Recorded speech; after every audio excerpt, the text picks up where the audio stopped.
கடலூர் மாவட்டம் விருத்தாச்சலம் ஆலடி ரோட்டில் தனியாருக்கு சொந்தமான பாத்திமா மெட்டல்ஸ் மற்றும் பழைய இரும்பு கடை இயங்கி வருகிறது.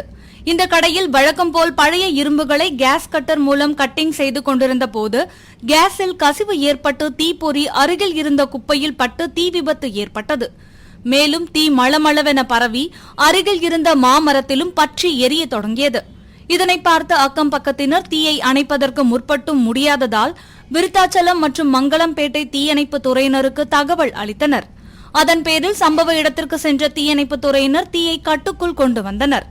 இந்த தீ விபத்தின் காரணமாக அப்பகுதியில் புகை மூட்டம் அதிகமாக இருந்ததால் அவ்வழியாக சென்ற வாகன ஓட்டிகளுக்கும் பொதுமக்களுக்கும் மூச்சு திணறல் ஏற்பட்டது. திருப்பூர் தனியார் மருத்துவமனையின் சார்பில் தாராபுரம் சாலையில் உள்ள அரசு மருத்துவமனை மற்றும் பல்லடம் சாலை கணபதி பாளையம் பிரிவு ஆகிய இரு சாலைகளில் அமைக்கப்பட்ட புதிய தானியங்கி சிக்னல் பொதுமக்களின் பயன்பாட்டிற்காக திறக்கப்பட்டது. இந்த நிகழ்ச்சியில் மாநகர காவல் துணை ஆணையர்கள் கிரிஷ் யாதவ், சுஜாதா ஆகியோர் கலந்து கொண்டு புதிய தானியங்கி சிக்னலை திறந்து வைத்தனர்.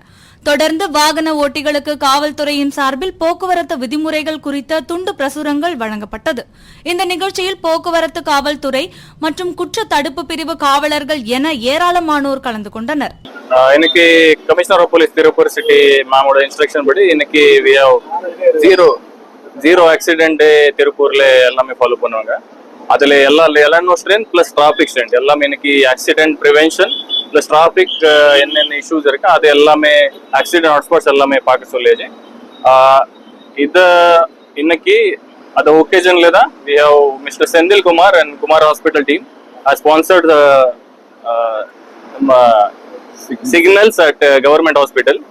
அந்த சிக்னல் இன்னைக்கு inaugurate பண்ணாச்சு. So we first of all we thank you to Mr. Senthil Kumar and team for sponsoring such a noble cause.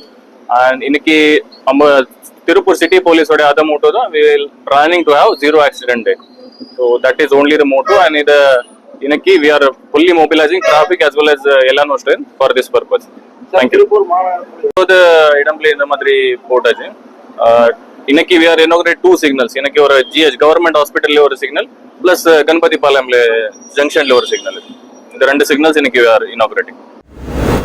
Sivaganga மாவட்டம் மானாமதுரை அருகே கொம்புகரணேந்தல் கிராமத்தில் செயல்பட்டு வரும் அரசு மேல்நிலைப் பள்ளியில் சுமார் 300க்கும் மேற்பட்ட மாணவ மாணவிகள் கல்வி பயின்று வருகின்றனர்.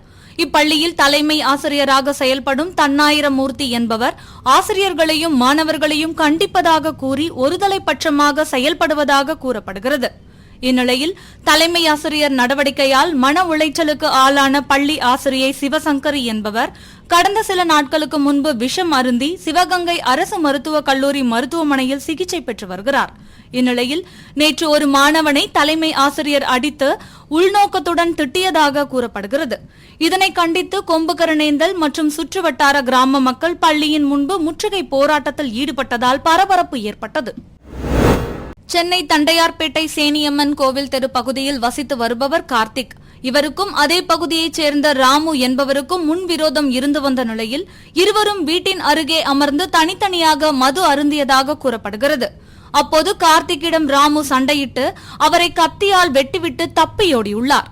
இதுகுறித்து தகவல் அறிந்து சம்பவ இடத்திற்கு சென்ற தண்டையார்பேட்டை போலீசார் ராமுவின் உறவினரை விசாரணைக்காக காவல் நிலையம் அழைத்துச் செல்ல முற்பட்ட போது அவர்களின் குடும்பத்தார் கூடி நின்று கூச்சலிட்டு அனுப்ப மறுத்து ஆர்ப்பாட்டத்தில் ஈடுபட்டனர். மேலும் அருகாமையில் இருந்த பகுதிவாசிகள் அனைவரும் போலீசாரை முற்றுகையிட்டதால் பெரும் பரபரப்பு ஏற்பட்டது. இதனால் செய்வதறியாமல் இருந்த போலீசார் ராமுவின் உறவினரை காவல் நிலையம் அழைத்து செல்லாமல் விட்டுவிட்டு ஆத்திரத்தோடு திரும்பினர். கடலூர் மாவட்டம் காட்டுமன்னார் கோவில் தியாகராஜர் பிள்ளை தெருவில் வசித்து வந்த காமராஜ் என்ற நபர் கடந்த மாதம் தனது நண்பரின் விசேஷ நிகழ்ச்சிக்கு சென்றிருந்த போது மது அருந்தியதால் பக்கத்து வீட்டில் உள்ளவர்களுடன் வாய் தகராறு ஏற்பட்டுள்ளது. அப்போது அங்கு வந்த போலீசார் அவரை லத்தியால் தாக்கி அவரது செல்போனை வாங்கி சென்றுள்ளனர். பின்னர் அவர் தனது மகனுடன் காவல் நிலையம் சென்று செல்போனை கேட்டபோது மீண்டும் போலீசார் அவரை லத்தியால் அடித்ததாக கூறப்படுகிறது. இதனால் மன உளைச்சலுக்குள்ளான காமராஜ் சயனைடு குடித்து தற்கொலை செய்து கொண்டார். இதுகுறித்து விசிக, மார்க்சிஸ்ட் கம்யூனிஸ்ட் கட்சிகள் சேத்தியாத்தோப்பு காவல்துறை துணை கண்காணிப்பாளர் ரூபனிடம் புகார் மனு அளித்தனர். அந்த மனு மீது இதுவரை எந்த நடவடிக்கையும் இல்லை என்று கூறி இன்று காவல்துறையை கண்டித்தும் இறந்து போன காமராஜ் குடும்பத்திற்கு நீதி கேட்டும் விசிக மற்றும் மார்க்சிஸ்ட் கம்யூனிஸ்ட் கட்சிகள் சார்பில் காட்டுமன்னார் கோவில் பேருந்து நிலையத்தில் கண்டன ஆர்ப்பாட்டம் நடைபெற்றது. மார்க்சிஸ்ட் கம்யூனிஸ்ட் கட்சியின் மாவட்ட குழு தலைவர் பிரகாஷ் தலைமையில் நடைபெற்ற இந்த ஆர்ப்பாட்டத்தில் மாவட்ட செயலாளர் மாதவன், மாநில குழு உறுப்பினர் ரமேஷ் பாபு, விசிக தொகுதி செயலாளர் சக்திவேல் ராவணன், நகர செயலாளர் நாகராஜன் உள்ளிட்ட பலர் கலந்து கொண்டனர். திருப்பூர் மங்கலம் சாலையில் உள்ள திருப்பூர் குமரன் மகளிர் கலை அறிவியல் கல்லூரியில் சுமார் 2500க்கும் மேற்பட்ட மாணவிகள் கல்வி பயின்று வருகின்றனர். இந்த கல்லூரியில் ஓணம் திருவிழாவை முன்னிட்டு இன்று கல்லூரியில் மாணவிகள் கேரள பாரம்பரிய உடை அணிந்தும் அத்தப்பூ கோலம் இட்டு ஓணம் பண்டிகையை வரவேற்று கொண்டாடினர். தொடர்ந்து மாணவிகளை உற்சாகப்படுத்தும் வகையில் கல்லூரி நிர்வாகம் சார்பில் செண்டை மேள நிகழ்ச்சிகள் ஏற்பாடு செய்யப்பட்டிருந்தது. இதில் ஏராளமான மாணவிகள் பங்கேற்று உற்சாகமாக நடனமாடி மகிழ்ந்தனர். மார்க்சிஸ்ட் கம்யூனிஸ்ட் கட்சியின் அகில இந்திய பொதுச் செயலாளர் சீதாராம் யெச்சூரி உடல்நலக் குறைவால் நேற்று காலமானார். அவரது மறைவுக்கு இரங்கல் தெரிவித்து மயிலாடுதுறை மாவட்ட மார்க்சிஸ்ட் கம்யூனிஸ்ட் கட்சியின் மாவட்ட செயலாளர் சீனிவாசன் தலைமையில் கூரைநாடு காந்தி சிலையிலிருந்து ஊர்வலமாக புறப்பட்டு பேருந்து நிலையம் அருகே கிட்டப்பங்காடியில் மௌன ஊர்வலம் நிறைவுற்றது. அங்கு வைக்கப்பட்டிருந்த சீதாராம் யெச்சூரி பிளக்ஸ் பேனர் உருவப்படத்திற்கு மாலை அணிவித்து மலர் தூவி செவ்வணக்கம் செலுத்தினர். இந்நிகழ்வில் காங்கிரஸ், திமுக, இந்திய கம்யூனிஸ்ட் கட்சி, திராவிடர் கழகம், திராவிடர் விடுதலை கழகம், விவசாய சங்கத்தினர் மற்றும் மார்க்சிஸ்ட் கம்யூனிஸ்ட் கட்சியின் நிர்வாகிகள் மற்றும் தொண்டர்கள் பலர் கலந்து கொண்டனர். கடலூர் மாவட்டம் காட்டுமன்னார் கோயில் பகுதியில் உள்ள விவசாய விளைநிலங்களுக்கு வீராணம் ஏரியிலிருந்து இன்று சம்பா சாகுபடி செய்வதற்கு தண்ணீர் திறக்கப்பட்டது. வேளாண் துறை அமைச்சர் MRK பன்னீர்செல்வம் ராதா மதகு கணவாய் வழியாக விவசாயத்திற்கு தண்ணீர் திறந்து வைத்தார். இதனைத் தொடர்ந்து செய்தியாளர்களிடம் பேசிய அவர், வீராணம் ஏரியிலிருந்து திறக்கப்பட்ட நீரால் சுமார் 44,856 ஏக்கர் பயன்பெறும் எனவும், சென்னை குடிநீருக்காக 72 கன அடி நீர் திறந்துவிட்டதாகவும், மேலும் சம்பா சாகுபடிக்காக 2 நாட்கள் முன்பே விதைகள் மற்றும் உரங்கள் போதிய அளவு இருப்பு வைக்கப்பட்டுள்ளதாகவும் தெரிவித்தார். இந்நிகழ்வின் போது விடுதலை சிறுத்தைகள் கட்சியின் பொதுச் செயலாளரும் காட்டுமன்னார் கோயில் சட்டமன்ற உறுப்பினருமான சிந்தனை செல்வன் உடனிருந்தார். கிருஷ்ணகிரி மாவட்டம் ஊத்தங்கரை கல்லாவி சாலை பகுதியில் உள்ள சுப்பிரமணிய சுவாமி திருக்கோவில் அருகே குமார் எலக்ட்ரானிக் கடை மற்றும் அதன் அருகில் ஃபேன்சி ஸ்டோர் கடை உள்ளது. இந்நிலையில் இந்த கடைகளில் திடீரென தீ விபத்து ஏற்பட்டது. இதுகுறித்து தகவல் அறிந்து சம்பவ இடத்திற்கு சென்ற தீயணைப்புத் துறையினர் தீயை கட்டுக்குள் கொண்டு வந்தனர். இருப்பினும் இந்த தீ விபத்தில் எலக்ட்ரானிக் கடை முழுவதுமாக தீப்பற்றிய நிலையில் கடையில் இருந்த பொருட்கள் மற்றும் பணம் தீயில் கருகி நாசமாயின. இதேபோல் ஃபேன்சி ஸ்டோர் கடையில் இருந்த பல லட்சம் ரூபாய் பொருட்கள் முழுவதும் எரிந்து சேதமாயின. மதுரை மாவட்ட நீதிமன்ற வளாகத்திற்குள் வழக்கறிஞர்கள் குமரன், பாலமுருகன் ஆகிய 2 பேரை உளவுத்துறை காவல்துறையினர் தாக்கியதாக கூறப்படுகின்றது. இந்நிலையில் வழக்கறிஞர்களை தாக்கிய உளவுத்துறை காவல்துறையினர் மீது நடவடிக்கை எடுக்க வேண்டும் எனவும், வழக்கறிஞர் மீது பதியப்பட்ட பொய் வழக்கை திரும்ப பெற வேண்டும் எனவும், தமிழக அரசு வழக்கறிஞர்களுக்கு தனி பாதுகாப்பு சட்டம் இயற்ற வேண்டும் உள்ளிட்ட கோரிக்கைகளை வலியுறுத்தி வழக்கறிஞர்கள் 100க்கும் மேற்பட்டோர் நீதிமன்ற வளாகத்திற்கு முன்பாக கண்டன ஆர்ப்பாட்டத்தில் ஈடுபட்டனர். மேலும் உரிய நடவடிக்கை எடுக்காவிட்டால் அனைத்து வழக்கறிஞர் சங்கங்களையும் இணைத்து தமிழக அளவில் மாபெரும் போராட்டம் நடத்தப்படும் எனவும் எச்சரித்தனர். ராஜா அவர்களை கியூபிரான்ச் போலீசார் தொடர்வதை கண்டித்து உரிய நடவடிக்கை எடுக்க வேண்டி மாநகர காவல்துறையிடம் நாங்கள் மனு கொடுத்திருக்கின்றோம். அதனுடைய உடனடியாக நடவடிக்கை சொன்னார். இதுவரை நடவடிக்கை இல்லை. அதே போல எங்களுடைய சகோதரர்கள் குமரன் மற்றும் பாலமுருகன் ஆகியோரை தாக்கிய குற்றவாளியை அண்ணா நகர் காவல் நிலைய ஆய்வாளர், துறை சார்பாய்வாளர் வேண்டுமென்றே தப்பிக்க விட்டார்கள். இது குறித்த காவல்துறை ஆணையாளரிடம் நடவடிக்கை எடுத்தோம். தற்போது எஸ்ஐயை மாற்றினதாக சொல்லியிருக்காங்க, இன்ஸ்பெக்டரை மாற்றினதாக சொல்லியிருக்காங்க. நேற்றைய தினம் முன்ஜாமீன் மனுவில் நீதியரசர் அந்த செயலை கண்டித்து உடனடியாக கைது செய்ய வேண்டி அந்த மனுவை டிஸ்மிஸ் செய்திருக்கின்றார். இதே போல எங்களுடைய சகோதரர் வழக்கறிஞர் மணிகண்டன் மீது பெருங்குடி காவல் நிலையத்தில் ஒரு வழக்கு போட்டிருக்காங்க. அது தவறான வழக்கு. அதையும் உடனடியாக ரத்து செய்ய வேண்டி நாங்கள் காவல்துறை எஸ்பியிடம் நாங்கள் பார்க்க இருக்கிறோம். எனவே காவல்துறையினுடைய அராஜகம் தொடர்ந்து நடைபெற வருகிறது. இதை கண்டிக்கின்ற வகையில் இந்த தினம் ஆர்ப்பாட்டம் தமிழ்நாடு முழுவதும் ஜாக் தலைமையேற்று நடத்தி கொண்டிருக்கின்றோம். எனவே இதை புரிந்து கொண்டு மதுரை மாநகர் காவல்துறையும் கியூ பிரான்ச்சும் மதுரை மாவட்ட புறநகர் மாவட்ட காவல்துறையும் எச்சரிக்கையாக நடக்க வேண்டும் என்று மதுரை வழக்கறிஞர் சார்பில் எச்சரிக்கை செய்ய விரும்புகின்றோம். ராமநாதபுரம் மாவட்டம் ஆர்.எஸ். மங்கலம் தாலுகா ஆனந்தூரில் கிளை நூலகம் செயல்பட்டு வருகிறது. இந்த நூலகம் அமைந்துள்ள கட்டிடம் மிகவும் பழுதடைந்து ஆபத்தான நிலையில் உள்ளது என்றும், மழைக்காலங்களில் நூலக கட்டிடம் ஒழுகுவதாகவும், அதனால் புத்தகங்கள் நீரில் நனைந்து பாதிக்கப்படுவதாகவும் அப்பகுதி மக்கள் கவலை தெரிவித்தனர். மேலும் நூலகர் காலையில் திறந்து வைத்துவிட்டு மாலை நூலக நேரம் முடிந்த பிறகு பூட்டிவிட்டு செல்வதும், இடைப்பட்ட நேரத்தில் வருவதில்லை, இதையே வழக்கமாக கொண்டுள்ளார் என்றும் தெரிவித்தனர். எனவே நூலக கட்டிடத்தை சீரமைத்து தர வேண்டும் என அப்பகுதி மக்கள் கோரிக்கை விடுத்துள்ளனர். கடலூர் மேற்கு மாவட்டம் நல்லூர் வடக்கு ஒன்றியத்திற்கு உட்பட்ட திமுக பொது உறுப்பினர்கள் கூட்டம் தனியார் மஹாலில் நடைபெற்றது. ஒன்றிய செயலாளர் பாவாடை கோவிந்தசாமி தலைமையில் நடைபெற்ற இந்நிகழ்ச்சியில் சிறப்பு அழைப்பாளராக தொழிலாளர் நலன் மற்றும் திறன் மேம்பாட்டுத்துறை அமைச்சர் சி.வே. கணேசன் கலந்து கொண்டு சிறப்புரையாற்றினார். அப்போது பேசிய அமைச்சர் சி.வே. கணேசன், சென்னையில் நடைபெற உள்ள முப்பெரும் விழாவில் நல்லூர் ஒன்றியத்திலிருந்து அனைத்து அணி பிரமுகர்களும் ஒன்றிணைந்து திரளாக கலந்து கொள்ள வேண்டும் என்றும், தமிழகத்தில் மட்டும்தான் 48% படித்த பெண்கள் அரசு மற்றும் தனியார் துறைகளில் பணிபுரிகிறார்கள் என்றும் தெரிவித்தார். தென்காசி மாவட்டம் குற்றாலத்தில் சட்டமன்ற தொகுதி மேம்பாட்டு நிதியிலிருந்து 13 லட்சம் ரூபாய் மதிப்பீட்டில் புதிதாக ரேஷன் கடை கட்டுவதற்கு குற்றாலம் பேருந்து நிலையம் அருகில் இடம் தேர்வு செய்யப்பட்டது. இந்த இடத்தில் ரேஷன் கடை கட்டுவதற்கான பூமி பூஜை நடைபெற்றது. இதில் தென்காசி சட்டமன்ற உறுப்பினர் பழனி பங்கேற்று பூமி பூஜையை துவக்கி வைத்தார். இந்த நிகழ்ச்சியில் திமுக தெற்கு மாவட்ட பொறுப்பாளர் ஜெயபாலன், இளைஞர் அணி அமைப்பாளர் கிருஷ்ணராஜா மற்றும் திமுக நிர்வாகிகள், காங்கிரஸ் கட்சி நிர்வாகிகள், பொதுமக்கள் உள்ளிட்ட பலர் கலந்து கொண்டனர். திண்டுக்கல் மாவட்டம் பழனியில் கலாவதி என்பவருக்கு சொந்தமான சரஸ்வதி என்ற பெண் யானை ஒன்று உள்ளது. பழனியில் உள்ள வன்னி விநாயகர் திருக்கோயிலில் வைத்து பராமரிக்கப்பட்டு வந்தது. இந்நிலையில் கடந்த சில மாதங்களாக உடல்நலம் பாதிக்கப்பட்டு சிகிச்சை பெற்று வந்த நிலையில் நேற்று உயிரிழந்தது.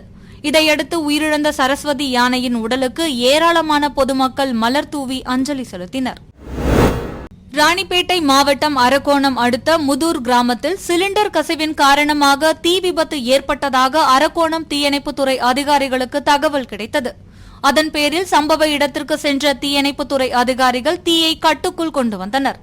இதனிடையே தீ விபத்தில் சிக்கிய சின்ன குழந்தை, தேவன் மற்றும் துளசி ஆகிய 3 பேர் படுகாயம் அடைந்தனர். இதையடுத்து அருகில் இருந்தவர்கள் அவர்களை மீட்டு ஆம்புலன்ஸ் மூலம் அரக்கோணம் அரசு மருத்துவமனைக்கு அனுப்பி வைத்தனர். அங்கு அவர்களுக்கு முதலுதவி சிகிச்சை அளிக்கப்பட்டு பின்னர் மேல் சிகிச்சைக்காக சென்னை கீழ்ப்பாக்கம் அரசு மருத்துவமனைக்கு அனுப்பி வைத்தனர். ராணிப்பேட்டை மாவட்டம் அரக்கோணம் தாலுகாவில் 80க்கும் மேற்பட்ட கிராம நிர்வாக அலுவலர்கள் பணியாற்றி வருகின்றனர். இங்கு வட்ட ஆட்சியராக ஸ்ரீதேவி பணியாற்றி வருகிறார். இவர் கிராம நிர்வாக அலுவலர்களை பணி நேரத்தில் தரக்குறைவாகவும் ஒருமையில் பேசுவதாகவும் கூறப்படுகிறது. இதனால் மிகுந்த மன உளைச்சலுக்குள்ளான கிராம நிர்வாக அலுவலர்கள் பணிகளை புறக்கணித்து வட்டாட்சியரை கண்டித்து தாலுகா அலுவலகத்தில் தரையில் அமர்ந்து போராட்டத்தில் ஈடுபட்டனர். இதுகுறித்து தகவல் அறிந்த சம்பவ இடத்திற்கு வந்த வருவாய் கோட்டாட்சியர் பாத்திமா, இனி இதுபோன்ற தவறுகள் நடக்காது என உறுதியளித்ததை அடுத்து போராட்டத்தை கைவிட்டு அனைவரும் கலைந்து சென்றனர். சேலம் மாவட்ட நிர்வாகத்தின் சார்பில் கல்விக்கடன் மேளா நடைபெற்றது. இதனை மாவட்ட ஆட்சியர் பிருந்தா தேவி கலந்து கொண்டு துவக்கி வைத்தார். கல்விக்கடன் மேளா நிகழ்ச்சியில் 17 மாணவ மாணவிகளுக்கு 59,70,000 ரூபாய் மதிப்பிலான கடன் உதவிகள் வழங்கப்பட்டன. பின்னர் கல்வி கடன் பெறுவதில் மாணாக்கர்களுக்கு உள்ள சிக்கல்கள் குறித்தும் கேட்டறியப்பட்டு அதற்குரிய விளக்கம் வங்கியாளர்கள் மூலம் வழங்கப்பட்டது. இந்த நிகழ்ச்சியில் சங்ககிரி வருவாய் கோட்டாட்சியர் உள்ளிட்ட அலுவலர்கள் கலந்து கொண்டனர். சேலம் மாவட்ட ஆட்சியர் அலுவலகத்தில் வேளாண்மை மற்றும் அதன் சார்ந்த துறைகளின் முன்னோடி திட்ட செயல்பாடுகள் குறித்த ஆய்வுக் கூட்டம் மாவட்ட ஆட்சியர் பிருந்தா தேவி தலைமையில் நடைபெற்றது.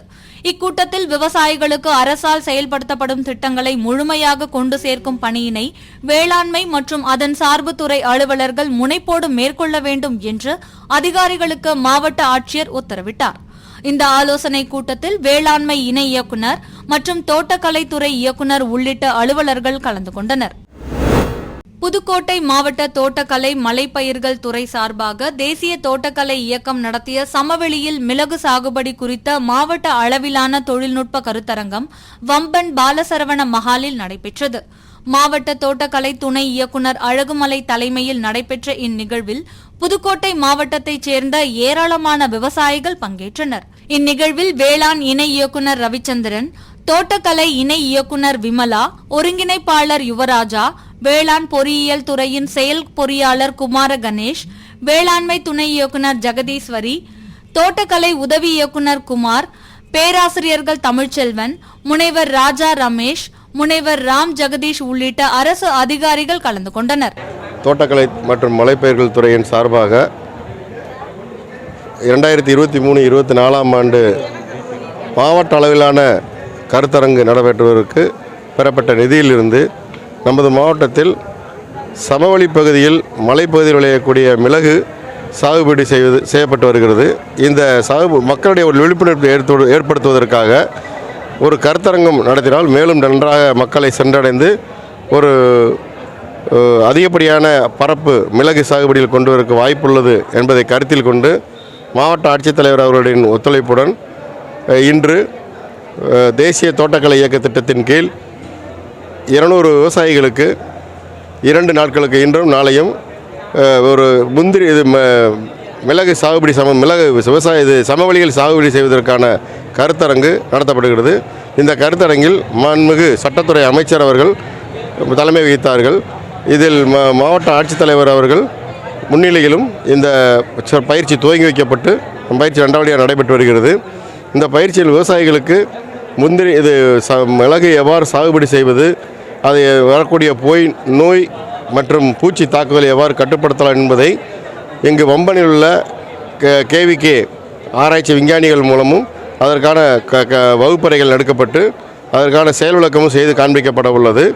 விவசாய பெருமக்கள் அனைவரும் இந்த தோட்டக்கலைத்துறையினை அணுகி மிளகு சாகுபடி செய்யும் விவசாயிகளுக்கு ஒரு ஹெக்டருக்கு 20,000 மதிப்பில் மிளகு வேர்விட்ட நறுக்கு குச்சிகள் மானிய விலையில் வழங்கப்பட்டு வருகிறது. இந்த வேர்விட்ட நறுக்கு குச்சிகளை விவசாயிகள் வாங்கி பெற்று பயன்பெறுமாறு தோட்டக்கலைத்துறையின் சார்பாக கேட்டுக்கொள்ளப்படுகிறது. ராமநாதபுரம் மாவட்ட விவசாயிகள் குறை தீர்க்கும் நாள் கூட்டம் மாவட்ட ஆட்சியர் சிம்ரன்ஜித் சிங் கேலோன் தலைமையில் நடைபெற்றது. இந்த கூட்டத்தில் மாவட்டம் முழுவதிலும் இருந்து ஏராளமான விவசாயிகள் கலந்து கொண்டு விவசாயம் சார்ந்த குறைகளை தெரிவித்தனர். இந்நிலையில் கமுதி அருகே உள்ள காட்டு எமனேஸ்வரம் பகுதியைச் சேர்ந்த விவசாயி முத்துப்பாண்டி என்பவர் தங்களது கிராமத்தில் தனியார் நிறுவனம் சோலார் பிளான்ட் அமைத்துள்ளது என்றும், விவசாயிகளுக்கு அரசால் வழங்கப்பட்ட நிலத்தை விலை கொடுத்து வாங்கி இந்த பிளான்ட் அமைக்கப்பட்டுள்ளது என்றும், இந்த பிளான்ட் அமைக்கப்பட்டதால் அங்குள்ள கண்மாய்க்கு வரத்து கால்கள் அடைப்பட்டு தண்ணீர் செல்வது தடைப்பட்டு இருப்பதால் தங்களது 150 ஏக்கர் நிலம் பாசன வசதியின்றி விவசாயம் செய்ய முடியாமல் தவிப்பதாகவும், இதே நிலை நீடித்தால் தாங்கள் விவசாயம் செய்ய முடியாமல் ஊரை காலி செய்துவிட்டு வெளியேறக்கூடிய சூழல் ஏற்படும் என்றும் வேதனை தெரிவித்தார். எனவே மாவட்ட ஆட்சியர் தலையிட்டு விவசாய நிலத்தில் சோலார் பிளான்ட் அமைப்பதை தடுத்து நிறுத்த வேண்டும் என கோரிக்கை விடுத்தார். வேலூர் மாவட்டம் குடியாத்தம் அடுத்த கொண்டசமுத்திரம் ஊராட்சி செதக்கரை விநாயகபுரம் பகுதியில் உள்ள 32 குடும்பங்களுக்கு 2000ஆம் ஆண்டில் அரசு சார்பில் இலவச பட்டா வழங்கப்பட்டது. மேற்படி பட்டாக்களை அரசு பதிவேட்டில் உடனே பதிவு செய்ய கோரி அப்பகுதி பொதுமக்கள் தொடர்ந்து அதிகாரிகளை சந்தித்து பலமுறை மனுக்களை அளித்தும் தற்போது வரை எந்த நடவடிக்கையும் எடுக்கப்படவில்லை என கூறப்படுகிறது. இதனால் ஆத்திரமடைந்த அப்பகுதி மக்கள் குடியாத்தம் மார்க்சிஸ்ட் கம்யூனிஸ்ட் கட்சியின் தாலுகா செயலாளர் சிலம்பரசன் தலைமையில் போராட்டத்தில் ஈடுபட்டனர். இந்த போராட்டத்தில் மாவட்ட செயற்குழு உறுப்பினர் சாமிநாதன், பிடி சங்க மாவட்ட பொருளாளரும் தாலுகா செயலாளருமான சரவணன் ஆகியோர் கலந்து கொண்டு அரசு அதிகாரிகளை கண்டித்து கண்டன கோஷங்களை எழுப்பினர். கரூர் மாவட்டம் பள்ளப்பட்டி பகுதியில் தமுமுக மற்றும் மனிதநேய தொழிலாளர் சங்க 30ஆம் ஆண்டு தொடக்க விழா தமுமுக மாமக மாவட்ட தலைவர் ஷாகுல் அமீது தலைமையில் நடைபெற்றது. இதில் சிறப்பு அழைப்பாளராக மனிதநேய மக்கள் கட்சி மாநில பொதுச் செயலாளர் அப்துல் சமது கலந்து கொண்டு கட்சி கொடி ஏற்றி வைத்தார். பின்னர் செய்தியாளர்களை சந்தித்த அவர், தமிழ்நாட்டில் அளவுக்கு அதிகமான சுங்கசாவடிகள் உள்ளன. சுங்கசாவடி என்ற பெயரில் வழிப்பறி நடைபெற்றுக் கொண்டு உள்ளது.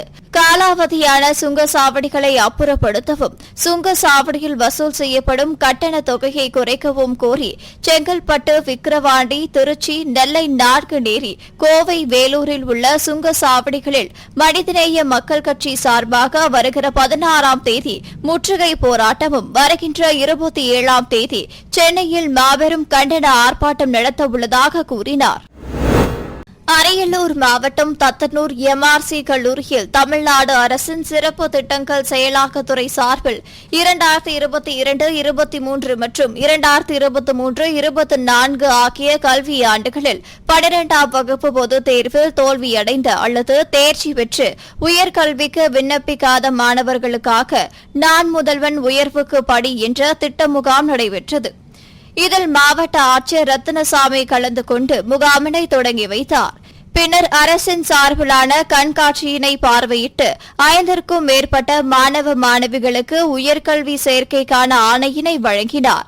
மேலும் மாணவர்கள் விடுபட்ட கல்வியை தொடர்வது மற்றும் உயர்கல்வியை தொடர்வதற்குண்டான அனைத்து நடவடிக்கைகளையும் மேற்கொள்ள வேண்டும் என அரசு அலுவலர்களை வலியுறுத்தினார். புதுச்சேரி மாநிலம் வில்லியனூரில் உள்ள ஒரு தனியார் உணவகத்தில் சர்வர் இல்லாமல் ரோபோ மூலம் உணவுகளை பரிமாறி வாடிக்கையாளர்களை கவர்ந்து வருகின்றனர். இந்த உணவகத்திற்கு வரும் வாடிக்கையாளர்கள் தங்களுக்கு தேவையான உணவுப் பொருட்களை ஆர்டர் செய்தால் உணவுகளை ரோபோ வந்து வழங்குகிறது. வாடிக்கையாளர்களுக்கு ரோபோ உணவு பரிமாறுவது அங்கு சாப்பிட வருபவர்களுக்கு புதுவித அனுபவத்தையும் ஆச்சரியத்தையும் ஏற்படுத்துவதாக வாடிக்கையாளர்கள் மகிழ்ச்சி தெரிவித்துள்ளனர். வேலூர் மாவட்டம் சத்துவாச்சாரியில் உள்ள இந்திய மருத்துவர்கள் கூட்டுறவு மருந்து செய் நிலையம் மற்றும் பண்டகசாலை ஆண்டு விழாவானது நடைபெற்றது. இம்காப்ஸ் இயக்குநரும் சித்த மருத்துவருமான மருத்துவர் பாஸ்கரன் தலைமையில் நடைபெற்ற விழாவில் சிறப்பு அழைப்பாளராக வேலூர் சட்டமன்ற உறுப்பினர் கார்த்திகேயன் கலந்து கொண்டு இம்காப்ஸ் நிறுவனர் மருத்துவர் சீனிவாசமூர்த்தியின் திருவுருவப் படத்தை திறந்து வைத்து விழாவை குத்துவிளக்கு ஏற்றி துவக்கி வைத்தார். இவ்விழாவில் வேலூர் மேயர் சுஜாதா மற்றும் பொதுமக்களும் கலந்து கொண்டனர். இன்னைக்கு பாத்தீங்கன்னா இம்காப்ஸ் உடைய 80ஆம் ஆண்டு விழா சிறப்பாக இன்னைக்கு வேலூர் விற்பனை நிலையத்தில் வந்து எம்எல்ஏ அவர்களாலும் மேயர் அவர்களாலும் துவக்கப்பட்டு சிறப்பாக நடைபெற்றுக் கொண்டிருக்கிறது. இதுல வந்து பாத்தீங்கன்னா பொதுமக்கள் பயன்பெறும் வகையில வந்து இலவச மருத்துவ முகாம் மற்றும் மூலிகை கண்காட்சி இன்னைக்கு சிறப்பாக வச்சிருக்கு. கிட்டத்தட்ட 80 ஆண்டுகள் ஆயிருக்கு இம்காப்ஸ் வந்து நிறுவனம் நிறுவி வந்து அது பாத்தீங்கன்னா அதோட நிறுவனர் பாத்தீங்கன்னா கேப்டன் சீனிவாசமூர்த்தி. அவர் வந்து பாத்தீங்கன்னா ஒரு ஆங்கில மருத்துவர், ஒரு கீழ்ப்பாக்கம் மெடிக்கல் காலேஜில் ஒரு ப்ரொஃபஸராக இருந்திருக்காரு. ஒரு மிகப்பெரிய ஒரு நவீன மருத்துவர். இந்திய மருத்துவத்துறை மேலே அவர் பெற்ற ஒரு ஆய்வு பார்த்து அதில் இருக்கிற ஒரு ஈடுபாடுனால அவர் என்ன பண்ணுறாருன்னா இந்திய மருத்துவ முறையில் இருக்கக்கூடிய வைத்தியர்கள்லாம் திரட்டி ஒரு நிறுவனம் வந்து 1944 இதை கொண்டு வராரு. ரொம்ப அவருடைய ஒரு பெருந்தன்மை இந்த மருத்துவத்தின் மேல் இருக்கக்கூடிய ஒரு இதுக்காக கொண்டு நிறுவனம் கொண்டு வந்திருக்கு. சிறப்பாக இன்னைக்கு இயங்கி கொண்டிருக்கக்கூடிய இந்த இம்காப்ஸ் நிறுவனம் பார்த்தீங்கன்னா தொடர்ந்து சிறப்பாக செயல்பட்டு இருக்கிறது. 15,000க்கும் மேற்பட்ட உறுப்பினர்கள் இதில் இருக்காங்க. இதில் சித்தா, ஆயுர்வேதா, யுனானி மருந்துகள் வந்து பெருமளவில் மக்களுக்கு இன்னைக்கு வந்து கிடைச்சிட்டு இருக்கு. இதில் பல்வேறு மாவட்டங்களில் இது இம்காப்ஸ் விற்பனை நிலையங்கள் சிறப்பாக இயங்கி கொண்டிருக்குது. இதோடைய தலைமையிடம் பார்த்தீங்கன்னா அடையாறில் இருக்கு, திருவான்மியூர்ல இருக்கு. மக்கள் பயன்பெறும் வகையில் இன்னைக்கு மூலிகை கண்காட்சி வச்சு இன்னைக்கு சிறப்பாக போயிட்டு இருக்கு. ரொம்ப தொடர்ந்து மக்கள் வந்து இதை பயன்படுத்தி ரொம்ப இந்த மருந்துகளுடைய சிறப்பம்சம் வந்து கொரோனா காலகட்டத்திலே நீங்க பார்த்துருப்பீங்க. இந்த கபசுர குடிநீராகட்டும், நிலவேம்பு குடிநீராகட்டும் ரொம்ப சிறப்பாக மக்கள்கிட்ட போய் சேர்ந்தது இந்த இம்காப்ஸ் மருந்து வந்து எங்களுக்கு பெருமையாக சொல்லிக்கிறதுக்கு ஒரு முக்கியமான காரணமா இருக்கு. துப்புரவு தூய்மை பணியாளர்களின் பணியை நிரந்தர அரசு பணியாக மாற்ற கோரி சென்னை சென்ட்ரல் சாலை அருகே பெருநகர சென்னை மாநகராட்சி ரிப்பன் மாளிகையில் 200க்கும் மேற்பட்ட துப்புரவு தூய்மை பணியாளர்கள் கோரிக்கை மனு அளித்தனர். செங்கல்பட்டு மாவட்டம் திருக்கழுக்குன்றம் ஒன்றியத்திற்கு உட்பட்ட விட்லாபுரம் பகுதியில் 500 ஆண்டுகள் பழமை வாய்ந்த விட்டலேஸ்வரர் கோவில் உள்ளது. இந்த கோவில் சுற்றி 200 மீட்டர் சுற்றளவுக்கு 100க்கும் மேற்பட்ட குடியிருப்புகள் உள்ளது. இந்த குடியிருப்புகள் உள்ள இடங்கள் தொல்லியல் துறை கட்டுப்பாட்டிற்கு சொந்தமான இடம் என கூறி இந்த பகுதியில் எந்தவிதமான கட்டுமான பணிகளும் மேற்கொள்ளக்கூடாது என தொல்லியல் துறை எல்லைகள் நட்டு உள்ளது. இதனால் வேதனை அடைந்துள்ள பொதுமக்கள் தொல்லியல் துறை கட்டுப்பாட்டில் உள்ளதாக கூறப்படும் தங்களுக்கு சொந்தமான இடத்தை மீட்டு தர கோரி மாவட்ட ஆட்சியர் அலுவலகத்தில் மனு அளித்தனர். புதுக்கோட்டை வருவாய் கோட்டத்தில் நான் முதல்வன் திட்டத்தின் கீழ் உயர்வுக்கு படி என்னும் நிகழ்வு சிஇஓ அலுவலகத்தில் நடைபெற்றது. மாவட்ட ஆட்சியர் அருணா தலைமையில் நடைபெற்ற இந்த நிகழ்ச்சியில் மாவட்ட ஆட்சியரின் நேர்முக உதவியாளர் முருகேசன், வருவாய் கோட்டாட்சியர் ஐஸ்வர்யா, கல்வி ஆலோசகர் பாஸ்கர், மாவட்ட பிற்படுத்தப்பட்டோர் மற்றும் சிறுபான்மையினர் நல அலுவலர் அமீர் பாட்ஷா, மாவட்ட ஆதிதிராவிடர் மற்றும் பழங்குடியினர் நல அலுவலர் ஸ்ரீதர், மாவட்ட சமூக நல அலுவலர் கோகுல் பிரியா உள்ளிட்ட அதிகாரிகள் பங்கேற்றனர். முன்னதாக நிகழ்வில் பங்கேற்ற மாவட்ட ஆட்சியர் அருணா கல்வித்துறை சார்பாக அமைக்கப்பட்ட கண்காட்சிகளை துவக்கி வைத்தார். தூத்துக்குடி மாவட்டம் கோவில்பட்டி ஊராட்சி ஒன்றிய அலுவலக வளாகத்தில் தமிழ் வளர்ச்சி மற்றும் செய்தித்துறை சார்பில் அமைக்கப்பட்டுள்ள கரிசல் இலக்கியத்தின் தந்தை ராஜநாராயணன் நினைவு அரங்கத்தை தமிழ் வளர்ச்சி மற்றும் செய்தித்துறை அமைச்சர் மூபை சாமிநாதன் ஆய்வு செய்தார். பின்னர் செய்தியாளர்களை சந்தித்த அவர், மலையாள திரையுலகை போன்று தமிழ் திரையுலகிலும் புகார்களை தெரிவிக்க உச்சநீதிமன்றத்தின் வழிகாட்டுதலின்படி அதற்கான ஒரு கமிட்டி உள்ளதாக கூறினார். மேலும் கலைஞரின் பேனா நினைவு சின்னம் பசுமை தீர்ப்பாயம் மற்றும் நீதிமன்ற உத்தரவு விதிகளுக்கு உட்பட்டு நிறுவப்படும் என தெரிவித்தார். ஒரு சிறந்த சமூகவாதியாக, ஒரு அற்புதமான ஒரு மனிதராக வாழ்ந்து மறைந்த கீரா அவருடைய பெருமையை போற்றுகின்ற வகையில் கோவில்பட்டியில் திருவுருவ சிலையுடன் கூடிய இன்றைக்கு ஒரு அரங்கமாக அமைக்கப்பட்டு, இன்றைக்கு இருக்கக்கூடிய இந்த வட்டாரத்தில் இருக்கக்கூடியவர்கள், வெளியூர்லேருந்து வரக்கூடியவர்களெல்லாம் அவருடைய வாழ்க்கை வரலாறை தெரிந்து கொள்ளக்கூடிய வகையில் அவர்கள் படைத்த சில நூல்களும் இங்கே வைக்கப்பட்டிருக்கின்றது. அந்த வகையில் இது போன்ற தொடர்ந்து சுதந்திர போராட்ட தியாகிகளாக இருந்தாலும் சரி, தமிழ்மொழி மீது அக்கறை கொண்டவர்களாக இருந்தாலும் சரி, அவர்களுக்கெல்லாம் திருவுருவ சிலையும் அரங்கும் அமைத்து பெருமை சேர்க்கக்கூடிய அரசு திராவிட முன்னேற்ற கழக அரசு. பேரறிஞர் அண்ணா காலத்திலும் சரி, முத்தமிழ் ஐயா கலைஞர் காலத்திலும் சரி, அவருடைய வழியில் வந்த இந்த அரசு, நம்முடைய மாண்புமிகு முதலமைச்சர் அவர்களும் இது போன்ற பல்வேறு இன்றைக்கு திட்டங்களை அறிவித்து இன்றைக்கு செயல்படுத்தி வரக்கூடியவராக திகழ்ந்து வருகிறார். அந்த வகையில் இது போன்ற இன்னும் பல்வேறு கோரிக்கைகள் வந்து கொண்டிருக்கின்றது. இது போன்ற சூழ்நிலைகளை உருவாக்குவதற்கு அரசு தொடர்ந்து நடவடிக்கை எடுக்கப்பட்டு வருகிறது.